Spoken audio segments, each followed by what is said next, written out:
नमस्कार देवियों और सज्जनों, व्यालोकवाणी में आपका एक बार फिर से स्वागत है। और gangs of Musallapur Patna, coaching institutes, bomb, गोली बारूद, धमाके, बिहार की नारकीय और अति नकारात्मक छवि। कल हमने इसका पार्ट 2 किया था कुमार प्रियांक जी के साथ, और आज हम इसका कंक्लूडिंग और दूसरा हिस्सा करेंगे। कल हमने कहानी बताई थी कोचिंग संस्थान किस तरह के होते हैं, क्या काम होता है और क्यों वहां इस तरह की दुश्मनी पनपती है। कल हमने बातचीत जहां छोड़ी थी, आज सिरा वहीं से शुरू करेंगे। तो ज्यादा टाइम बर्बाद न करते हुए सीधे चलेंगे गुरु कुमार प्रियांक के साथ।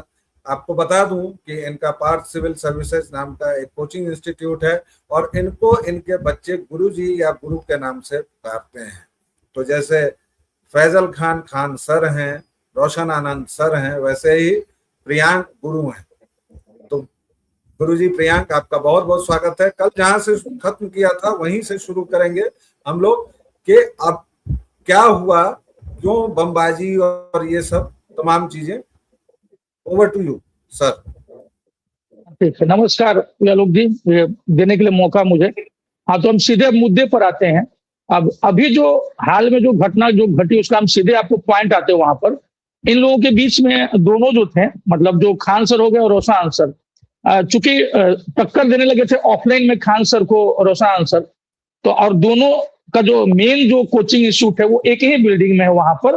हालांकि और जगह भी है, जैसे खान सर की कोचिंग जो है बोरिंग रोड में भी है, और रोशन सर की जो दो कोच जो कॉम्प्लेक्स है वो वहीं बाजार समिति के पास में ही दो और भी हैं। लेकिन जो इन लोग का मुख्य जो संस्थान है वो वहीं पर एक ही मालिक के अंतर्गत जो डॉक्टर प्रसाद हैं, उन्हीं वाले बाजार समिति कॉम्प्लेक्स में इन सबका।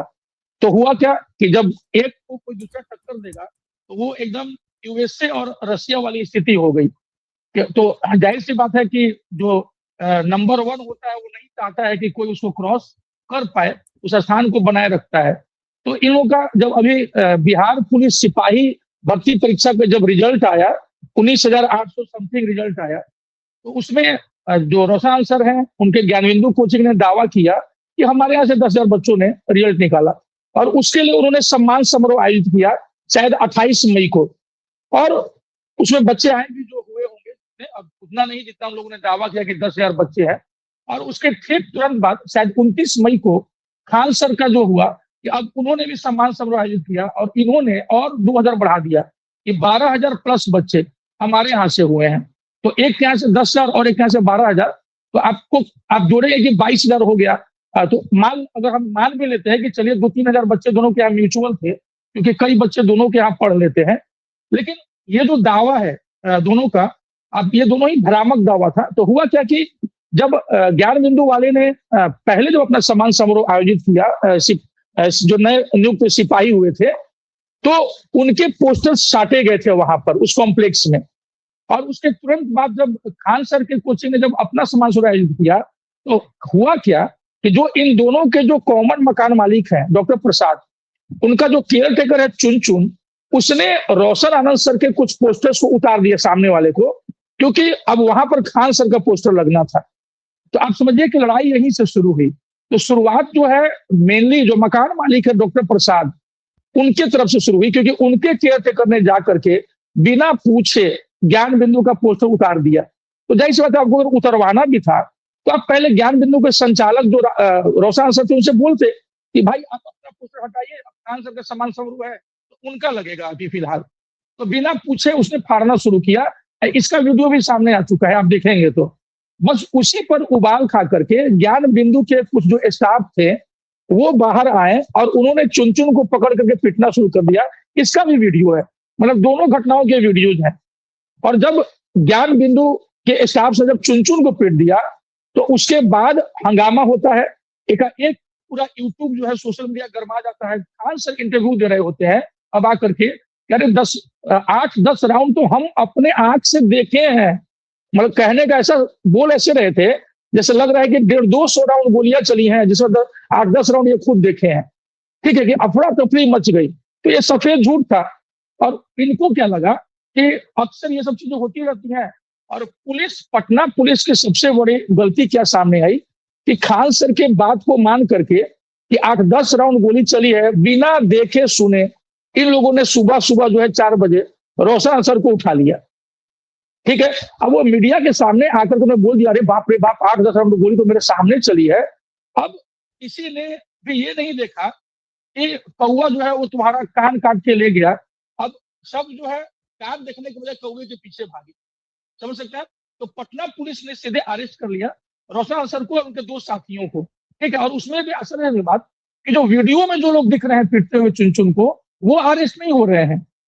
मतलब समझिएगा कि वो लोग अरेस्ट हो रहे हैं जो वीडियो में है ही नहीं। तो इसका मतलब कहीं ना कहीं पटना पुलिस पर भी उस टाइप का दबाव था और तेजी दिखाया पटना पुलिस ने, जरूरत से ज्यादा तेजी दिखा दी पटना पुलिस ने और उन्होंने आनंद फानंद में एकदम अहले सुबह उठा लिया, जिसका नतीजा हुआ कि ज्ञान बिंदु वाले गरमा गए।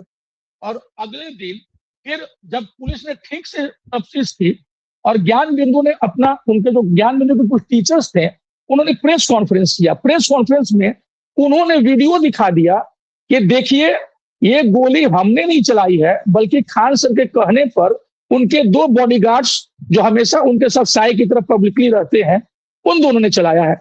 और ये भी जानकारी मिली कि कुछ और भी वीडियो से इसको डिलीट करा दिया गया था, लेकिन एक सीसीटीवी का फुटेज रह गया था जिस पर इन लोगों का ध्यान नहीं गया और वो सीसीटीवी फुटेज जो है ज्ञान बिंदु के लोगों के हाथ में लग गया और वहां पर आ गया। उसके बाद जब खान सर के मैनेजर कोई कन्हैया सिंह की तरफ से, जो झारखंड के रहने वाले हैं पलामू के, तो जब उनके तरफ से एफआईआर किया गया तो उस एफआईआर में यह नहीं बताया गया कि वो जो गोली चलने की घटना थी वो हमने भ्रमवश बोल दिया, जबकि हमने ही अपने बॉडीगार्ड से गोली चलवाई थी। इसको बहुत प्यार से छुपा लिया गया।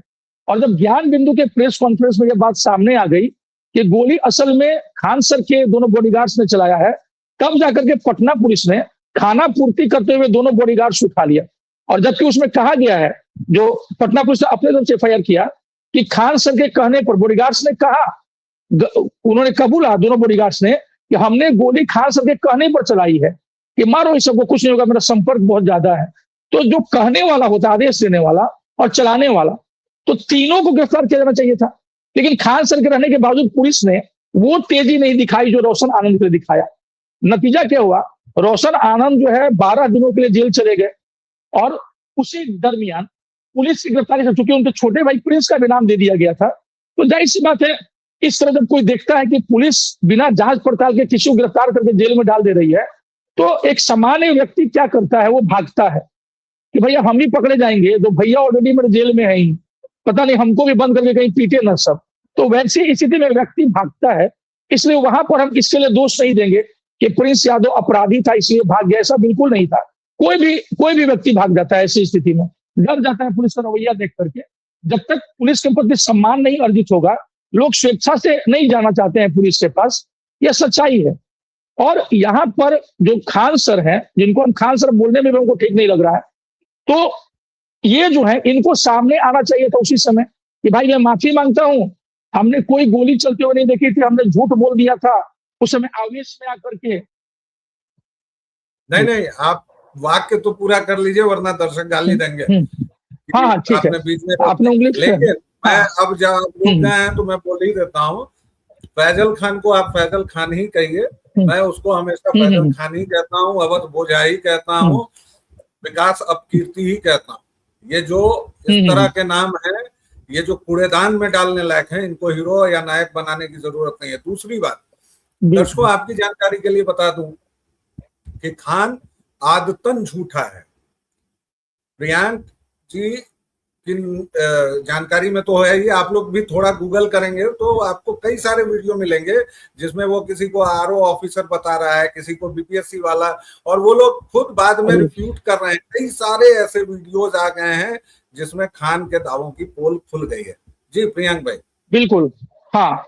तो उसके बाद पटना पुलिस ने जो जल्दीबाजी दिखा करके जो रोशन आनंद सर को जेल भेजा, उसी तुलना में वो खान सर को उन्होंने गिरफ्तार नहीं किया। जबकि आपको मैं बता दूं दर्शकों की जानकारी के लिए कि इन पर लंबे समय से कुछ एफआईआर चल रहे थे पहले, जिसमें जो रेलवे भर्ती परीक्षा को लेकर के जो आंदोलन हुआ था, उसमें कुछ बोगी जला दी गई थी ट्रेन की, रेलवे की संपत्ति को नुकसान पहुंचा था, इनके उकसाने पर एफआईआर भी हुआ था, लेकिन आज तक उस संदर्भ में कोई गिरफ्तारी नहीं हुई। और पिछले वीडियो में मैंने कहा था कि गर्दनीबाग में आंदोलन चला था, जिसमें ये बच्चों को लेकर आते थे सैकड़ों हजारों की संख्या में, इन पर एक एफआईआर तक नहीं हुआ। क्यों नहीं हुआ?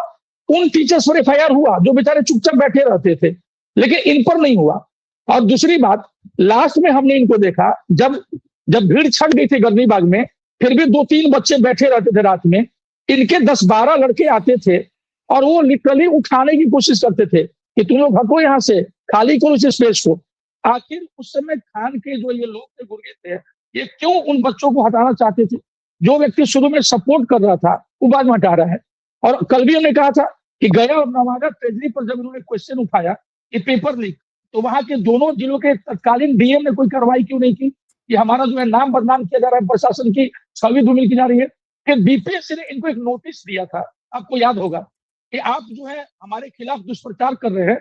आखिर बीपीएससी ने उस पर क्या कार्रवाई की? क्यों बीपीएससी ने कोई एफआईआर नहीं करवाया खान के खिलाफ कि हमें जो है हमारे खिलाफ झूठा पर दुष्प्रचार कर रहे हैं कि 1000 करोड़ का लेन देन हुआ है? डीके टैक्स की बात की, सीधे सीधे जो मुख्य सचिव और प्रधान सचिव जो भी थे उसमें दीपक कुमार जी, उन पर ये आरोप था। एमएलसी नीरज कुमार ने कितनी बातें कही और फिर आरोप पत्र पर दौर चला दोनों में, लेकिन दोनों ने रस्मई चुप्पी अख्तियार कर ली बाद में। ठीक है, तो एक तो कहीं ना कहीं जा रहा है कि पटना पुलिस बायस तो है, ये आप एक मान लीजिए, ये हम स्पष्ट रूप से हम लोग देख रहे हैं इतने दिनों में। दूसरा, अभी आप देखिए कि एक विपिन सर है, विपिन यादव है, और मैथ्स मस्ती नाम से अपना वो चलाते हैं, और उनके भी जो सोशल मीडिया पे 60 लाख से ऊपर यूट्यूब मतलब सब्सक्राइबर्स हैं। यानी खान के बाद अगर टीचर के तौर पे इंडिया में सबसे सब्सक्राइबर किसी के पास है तो वो विपिन सर ही हैं। और विपिन सर ने लगातार कोशिश की 6 जून से ही कि भाई खान सर, गुरुदेव, हमारी बात सुन लो, इस मैटर को समाप्त करो, ताकि कोई निर्दोष जो है वो जेल में ना रहे। तो हम ऐसा नहीं कह रहे हैं कि रोशन आनंद सर जो है वो एकदम क्लीन चिट है, क्योंकि उन्होंने भी जो 10,000 बच्चों का जो रिजल्ट दिखाने की कोशिश की, वो एक कवायद यही थी इन दोनों की कि अभी इंटर का एग्जाम हुआ है, +2 का, उसके बाद बच्चे पटना भागते हैं, तो इसमें से जाकर बच्चे प्रभावित होकर के, अरे बाप रे, 10,000 12,000 बच्चे सिलेक्शन लिए हैं, चलो इनके यहाँ चल के एडमिशन ले लेते हैं। तो ये एक कवायद थी इनकी कि बच्चों को खींचो, ठीक है। और उसी का नतीजा हुआ कि अंततः एक व्यक्ति को अपना भाई खोना पड़ा। लोग कह रहे हैं कि अरे रोशन आंसर का जो भाई था प्रिंस यादव, उसको थोड़े ही कोई खान सर ने जो है मरवा दिया या क्या कर दिया, क्योंकि नेपाल पुलिस की एक रिपोर्ट भी आई है, उसमें अभी प्रारंभिक रिपोर्ट है कि ऐसा कुछ नहीं है, वो वहां अपने मतलब किसी दवाई के कारण ही मृत्यु हुई। लेकिन मेरा फिर कहना है कि कहीं ना कहीं वो व्यक्ति, जैसे जानकारी उसके दोस्तों ने दी थी वीडियो में आकर के सोशल मीडिया पर, कि वो 6-7 दिनों से सोया नहीं था, रात भर जग जा रहा था, वो दिन में भी नहीं सो रहा था प्रिंस यादव। तो वो जो तनाव उसको हुआ। प्रियंक भाई, इस बात को खत्म करके अब हाँ, थोड़ा सा रैपिड फायर करेंगे हम। उसको जो तनाव हुआ उसकी वजह से मौत हुई। अब थोड़ा सा मैं आपके साथ रैपिड फायर करूंगा, क्योंकि वीडियो वरना लगातार फिर हमें तीसरा पार्ट भी करना पड़ेगा। रोशन यादव की मौत हो गई, सॉरी प्रिंस यादव की, उनके भाई की, हाँ भाई की मौत हो गई। रोशन आनंद बाहर चले आए, जमानत पर हैं फिलहाल, ठीक है। खान भी अभी तक जमानत लेके बचा हुआ है, अभी तक उसकी गिरफ्तारी नहीं हुई। लेकिन ये गुंडों के पीछे अभी पटना में खान गो बैक के नारे भी लगे। ये इसके पीछे कौन है, बहुत दिमाग लगाने की जरूरत नहीं है। तो ये तो की जो लड़ाई चल रही है, इसमें पढ़ाई कितनी हो रही है और क्या हो रहा है, थोड़ा सा बिल्कुल देखिए। हाँ, जैसे मैं अपने YouTube चैनल पर पार्सल सर्विसेज पर प्रचोक्ता दर्पण की क्लास कराता हूँ हर सप्ताह। आप देखेंगे कि जो पीछे का जो हमने क्लासेस कराई थी उसमें 1000 व्यूज निकल जा रहे थे या उससे ऊपर। लेकिन जैसे ही मैंने इस घटना के बाद प्रचोक्ता दर्पण की क्लास कराई, व्यूज एकदम कम हो गए। इसका मतलब है कि जो पढ़ाई करने के लिए जो लड़के, जो सब्सक्राइबर्स मुझे देख रहे थे, उन्होंने भी देखना छोड़ दिया, क्योंकि उनके देखने की रुचि कहीं और चली गई। ठीक है, तो ये निश्चित रूप से पढ़ाई का बहुत नुकसान हुआ है। आप जैसे ही ऑनलाइन पर जा रहे हैं, फेसबुक पे, यूट्यूब पर, केवल इन्हीं दोनों के न्यूज दिख रहे हैं और बच्चे बिल्कुल नहीं पढ़ पा रहे हैं। और सच्चाई यही है, मैं आपको बता दूं कि जिस हिसाब से खान ने फर्जी इनकम टैक्स ऑफिसर, फर्जी आरओ, इसको पता चला है कि कम से कम 17 ऐसे लोग थे जिनको सामने लाया गया और बच्चों को मतलब बरगलाया गया कि देखो ये हमारे यहाँ से सिलेक्शन पाते हैं। जबकि वैलोक भाई, ये सच्चाई है कि अभी भी आप, हमने कल भी आपको बताया था कि अगर कोई रमाकांत अचरेकर जी एक सचिन तेंदुलकर पैदा कर देते हैं तो 3-4 और क्यों नहीं पैदा कर देते हैं। ज्यादातर बच्चे जो सिलेक्शन लेते हैं वो सेल्फ स्टडी के कारण लेते हैं, सीरियस बच्चे, ठीक है। अच्छा, तो जरा ये एक एक और सच्चाई है। हाँ अच्छा, एक और सवाल का जवाब बताइए। ये जो हाँ। मिथक है कि खान ने गरीब बच्चों को पढ़ाया, गरीब बच्चों को पढ़ाया, हम्म मसीहा है, तू हम्म मसीहा हम्म गरीबी के मारों का है, हम्म हम तेरा नाम हम्म सुनकर हम्म। चले आए हैं टाइप से, एक इसकी क्या, एक इस पर क्या कहेंगे आप? बता रहा हूँ मैं बता रहा हूँ। एक बच्ची का वीडियो आया है, तो उसमें बच्ची जो है जली हुई है, एसिड अटैक की शिकार है वो। उससे वो राखी के दिन राखी बंधवा करके और कहा कि इस बच्ची का सारा ठेका मैं लेता हूं, इसको मैं पढ़ाऊंगा, इसको अधिकारी बनाऊंगा और इसी लड़की की पोस्टिंग वहीं कराऊंगा जिन लोगों ने इसे जलाया है। और फिर यही लड़की उनको बदला लेगी, पीटेगी उन लोगों को, मारेगी उन लोगों को। और बाद में जब वो लड़की यहाँ पढ़ने के लिए आई फ्री में, तो इनके लोगों ने खान से मिलने तक नहीं दिया। जब खान ने इतना ही बहन बनाया था तो अपना पर्सनल नंबर दे देते कि जब तुमको कांटेक्ट करना है तो हमसे डायरेक्ट कांटेक्ट करना। बाद में उस लड़की ने कहा कि बस उस समय सबके सामने बोल करके फुटेज लूट लिया, लेकिन फिर हमको कभी पढ़ाया नहीं। तो आप इसे समझ सकते हैं कि कितने लोगों को फ्री में पढ़ाते होंगे। हो सकता है कुछ को पढ़ाते होंगे, लेकिन सच्चाई यही है गलत भाई कि लगभग पटना के जितने कोचिंग है जो फेमस, वो बहुत सारे लोग गरीब बच्चों को पढ़ाते हैं। मेरे आप खुद एक तिहाई बच्चे फीस नहीं देते हैं, आपको हम बता दें, ठीक है। लेकिन हम इसका ढिंडोरा नहीं पीटते हैं क्योंकि हम उन बच्चों को हीन भावना से ग्रसित नहीं करना चाहते हैं जो मेरे यहाँ फ्री में पढ़ते हैं। और यही कारण है कि मेरे अगर 25 भी दरोगा है ना, तो मेरे लिए जान देने के लिए खड़े हो जाते हैं। और इन लोग के हजारों कथित दरोगा हैं, फिर भी जेल जाने से कोई रोक नहीं पाता है इनको, और ना बाकी चीजों में इनको सपोर्ट करता है। ये भी एक सच्चाई है, क्योंकि जो स्टूडेंट्स रियल होते हैं वो अपने गुरु के लिए हमेशा खड़े होते हैं। ये सच्चाई है। और हो सकता है कुछ बच्चों को फ्री में पढ़ाया हो, जब आपके पास अनाप शनाप पैसे आ जाते हैं तो पढ़ाते हैं। जब कोरोना लॉकडाउन में इनके करोड़ों मतलब 2.5 करोड़ सब्सक्राइबर्स हो गए, अभी उस समय 1 करोड़ के आसपास हो गया था। आप अगर 100 रुपए के भी फीस से पढ़ाएंगे ना, और आपके अगर 1 लाख बच्चों ने एडमिशन ले लिया, तो आपके यहाँ कितना हो गया आप सोच लीजिए। उसके बाद लेक्चर देना बहुत आसान होता है उन टीचर्स के लिए कि तुम लोग भी फ्री में पढ़ाओ। अरे भाई, जिसके पास 1000 सब्सक्राइबर्स नहीं है, जिसके पास 20 बच्चे नहीं है, वो फ्री में पढ़ाएगा तो अपना बेचारा मकान मालिक का किराया कहाँ से दे पाएगा।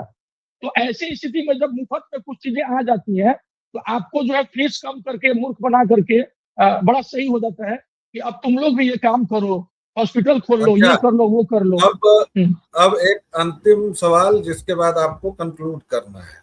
हम्म अभी क्या और आगे क्या सीन क्या देख रहे हैं आप?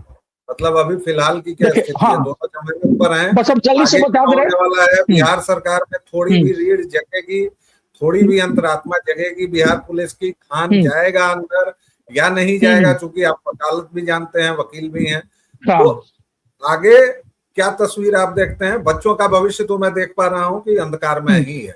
आप जैसे एक बिल्कुल। आध शिक्षक हैं, वो टिमटिमाते हुए जुगनू की तरह हैं, लेकिन इन्होंने इतना घना अंधेरा कर रखा है कि बच्चों को वो समझ में नहीं आ रहा है। कंक्लूडिंग बिल्कुल, रिमार्क्स प्लीज। देखिए, एक्चुअली पिछले कई दशकों से बिहार में शिक्षा की स्थिति खराब है, ये सच्चाई है। खान जैसे ऑनलाइन टीचर्स ने आकर के शिक्षा को बिल्कुल मजाक बना दिया। और यहाँ जो आईक्यू इतना लो है कि यहाँ के बच्चे समझ ही नहीं पाते हैं कि उनको किस तरह मूर्ख बनाया जा रहा है।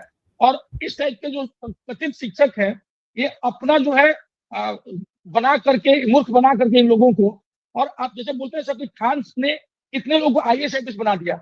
आप एक का भी नाम बता दीजिए जिनको उन्होंने आईएएस आईपीएस और पीसीएस बनाया हो, एक अधिकारी का भी। सब फर्जी निकल रहा है इनका, जितना पीसीएस ये बता रहे थे। और उसके बाद जहां तक सरकार की बात रही, सरकार पर प्रेशर आ चुका है। रोशन आनंद के बच्चों की भीड़ को उन्होंने देख लिया है कारगिल चौक गांधी मैदान में, कि बच्चे किस तरह उतर गए थे। तो वो समझ में आ रहा है इन लोगों को। और आगे जो हम बता रहे हैं कि कम से कम खान के बारे में अब बहुत सारे लोग के जो भ्रिकुटियां वो तन गई हैं। अब नेता भी इस चीजों को देख रहे हैं। तो अब लगता है हमको कि यहाँ से एक यू टर्न होगा, क्योंकि मैं आशावादी व्यक्ति हूँ। एक टर्निंग पॉइंट होगा, बिहार के बच्चे समझेंगे कि कौन टीचर गंभीर है। आप भी देखिएगा, कबाड़ के यहाँ भीड़ ज्यादा होती है, सोनार के यहाँ भीड़ कम होती है, ठीक है।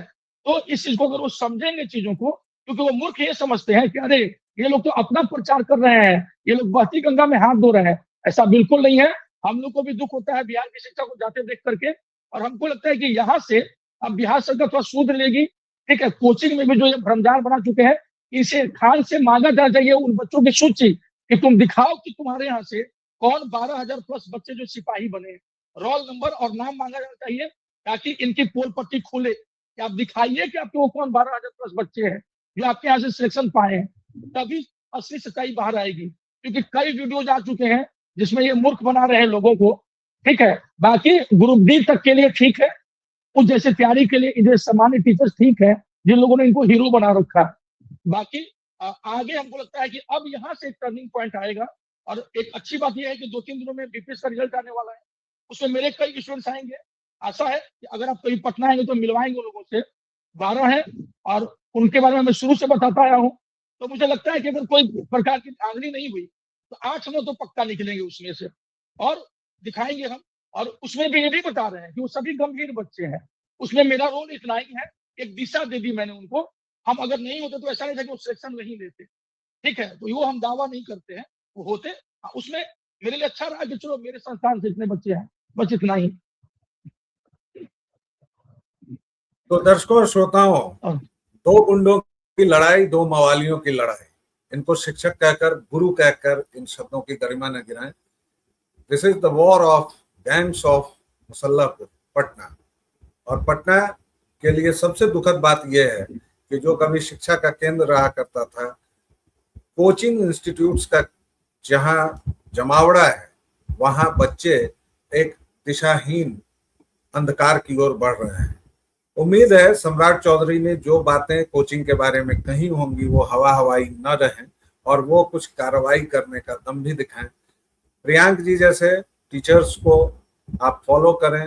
कुमार प्रियांक जैसे टीचर्स इस समाज में अगर आगे बढ़ेंगे तो शायद इस कोचिंग व्यवस्था की जरूरत जो है कहीं ना कहीं है, क्योंकि कोचिंग्स आपको कुछ नहीं करते हैं, बस आपको शाणित करते हैं आपकी बुद्धि को।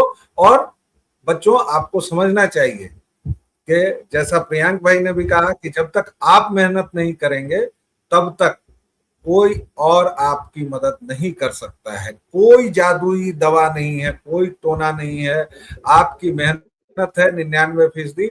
हाँ, कोचिंग आपको नियमित कर देता है, कुछ ट्रिक्स बता देता है और आपकी बुद्धि को धारदार बना देता है, बस इतना ही काम है एक गाइड का, एक टीचर का। रमाकांत अचरेकर एक गुरु हैं, तो उन्होंने सचिन की तरह बल्ला थामा होगा, लेकिन सचिन सचिन है, अचरेकर अचरेकर है। इस बात को हमेशा याद रखिएगा। दर्शकों श्रोताओं, अगर आपको ये वीडियो पसंद आया हो तो प्लीज आगे बढ़ाइएगा, क्योंकि आप जितना आगे बढ़ाएंगे इससे हमारी आवाज उतनी दूर तक जाएगी। आप इस चैनल को अगर सहायता देना चाहते हैं तो QR कोड और फोन नंबर लगा हुआ है। इसके साथ ही अभी के लिए इतना ही। फिर शिक्षा समय और विषयों पर हम कुमार प्रियांक से बातचीत करेंगे। आपका बहुत बहुत धन्यवाद। अगले वीडियो में मिलेंगे, तब तक के लिए जय जय सिया राम।